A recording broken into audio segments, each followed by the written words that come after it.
Hey everyone, my name is James Shotwell. This is the Music Biz channel, and today I want to tell you a story about a conversation I had that completely changed how I view success and set me on a course for a better, more productive, and absolutely healthier life in the music industry. So a few years ago, I had a record label. We put out about 60 releases over the course of a few years, and most of them were reissues or special editions, or we were just putting something out in a format that it wasn't available in previously. But as we got further along in the label, we started to work with up-and-coming artists that we really believed in. And there was this one act, this pop rock group from Middle America that I absolutely fell in love with. When I heard them, they only had one song out and one video, but they were both so extremely good. The production on the song itself was great, the songwriting was insanely catchy, and the video was as high gloss as anything that you would see produced by a major label. I really thought that they had the ability to be the next big band, the group that would take over the world. And for whatever reason, they agreed to work with us. So we were going to put out their first EP, which had the song that I already mentioned, as well as two more songs that had videos, an acoustic track, and then just another regular album cut, all of which I thought were super good. And the branding was there, the aesthetics were there. On paper, they had everything they need to be successful. But then, for whatever reason, as we got closer and closer to the EP release, which we were putting out on cassette and CD, because frankly, the band wasn't the type that was going to do very well with vinyl. I mean, they hadn't even really toured yet. I started to get anxious. I was telling myself, I know this band is great, but for whatever reason, I'm worried. I'm worried that they're not going to become what I hope that they will be, and that it will be my fault. That for whatever reason, we're going to put this release out, the band will go nowhere, and I will have destroyed the prospects of this otherwise promising group. So I started to turn to my friends in the industry, and I would tell them the story. I would tell them how I found the band, I would share with them the music, the videos, every element that I could, and I would say, what do you think of this? Give me your honest feedback. And for the most part, people got back to me with the same boilerplate responses that you're probably used to seeing from your friends and family. Things like, this is really good, it's not for me, this is catchy, this is great, I love it, but nothing that was really something I could chew on, something that I could learn from and sink my teeth into and pivot. Until one email from a publicist that changed everything. So this publicist, whose name I won't say here, but let's just say that they work for a prominent punk record label that is known around the world. They took the record and got the same exact email that I sent everybody else, where I laid out the whole story, my fears, my concerns, my hopes for the group, and they got back to me with a message that started in a way that honestly sent a chill down my spine. They just said, James, this is great, but as you already know, greatness isn't really enough. There are a ton of good artists in the world, and there are many great artists. And if you ask any record label in the world, they will tell you that their entire roster is filled with extremely talented and gifted people who have the potential to change the world. But as we all know, that is rarely the case. Signing with a record label does not make it more likely that you will take over the world than anything else. That's just not the way it works. In today's music industry, being good is simply not enough. And there's an argument to be made that it never was. Now, that paragraph alone really had me a little uncomfortable in my seat. I mean, this is what I wanted. I wanted somebody to give me like real criticism, but it was hitting home hard.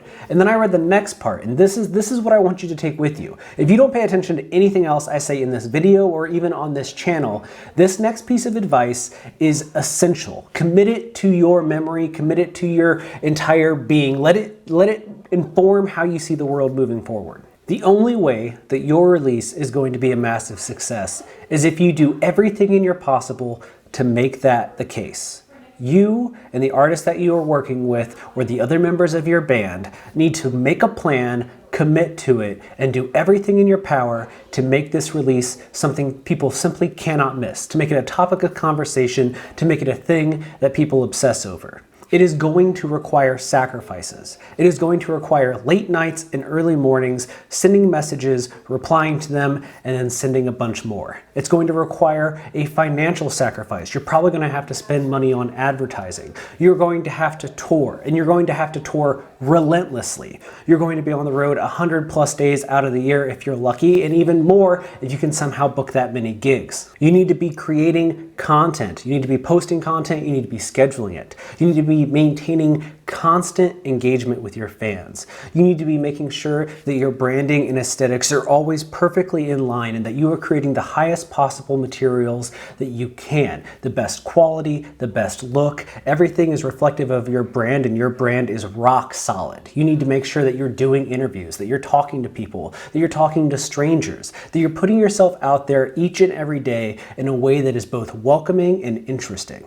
Now, in a perfect world, you would be doing all of these things simultaneously to the best of your abilities. But the kicker is, and it said this in the email, that doing all of those things, as well as anyone can possibly do them, is still no guarantee that success will come your way, because that's not how it works.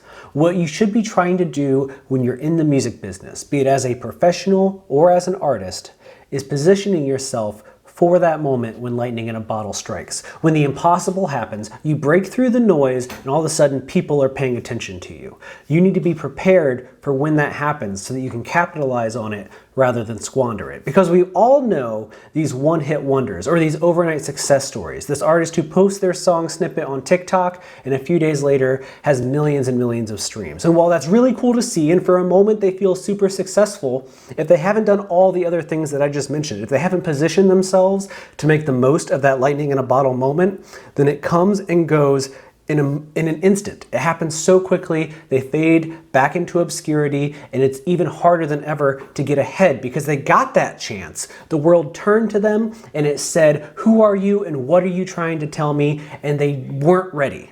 And they just didn't have anything to share with them. They weren't confident in what they were doing, and they didn't already have a well-oiled industry machine working. But you have that time, because if you're watching this video, I'm going to assume that your moment in the sun hasn't come yet. You've got the songs, you've got the branding, you've got the image, you've got all those pieces, and you're trying your best to make them as good as possible. And right now, that's all you should be focused on. Don't worry about whether or not the next song goes #1. Worry about being ready for when it does, when that day finally happens, because it could be overnight. You might wake up tomorrow, someone's posted your song on some social media platform, and all of a sudden people want to know who you are. And you have to ask yourself, are you in a position to make the most of that? Because if you aren't, then it doesn't matter if that moment ever comes, because you won't know what to do with it. Now, the reason I tell you all of this isn't to scare you or worry you, but I want to shift your perspective, because a lot of the artists that I work with today are thinking about that distant milestone. They're thinking about, how am I going to become the biggest star in the world? And while I cannot give you a recipe for that, and nobody can, I can tell you that there are these moments in life and in your career where you have the choice to make the most of something. And the only way that you can do that is if you're prepared. All the advice that I can give you, or a professor in a college, or any of the millions of other people out there claiming to be knowledgeable about the music industry, is all just positioning you for the moment when lightning strikes, because you never know when it's going to happen. It's almost impossible to predict. So all you can do is get your ducks in a row. Make sure that you have your branding on lock, that you have a strong social presence, that you're engaging with your audience, that you're touring constantly, that you're making the highest quality products that you possibly can, in no matter what form that happens to be, music, video, merch, and so on. Doing all of those things will make it so that when that moment comes, whether it's getting airplay at a certain radio station, charting at Billboard, having a song go viral on a social media platform, no matter what it is, that you will be able to just pounce on that moment and make it as big as it can possibly be. And that is the key to success. Not being frustrated about whether or not your moment will ever come, but being ready for when it does. So if you want more advice on how to do that, how to make sure that you are ready for when your moment comes, click the subscribe button down below. And if you've already subscribed to this channel, thank you so much for watching. Thank you for sticking around with me, because I, like you, am waiting for that moment. And if you're lucky, and I think that most of us are, those moments happen more than you think. It's not just a once-in-a-lifetime shot. It's a bunch of these little moments that, if capitalized upon, will build to something big and beautiful. And I'm going to help you be ready for that. So click the button if you haven't already. And if you have, then all I have left to say is this: no matter what you do with your life, please take care of yourself, because you deserve it.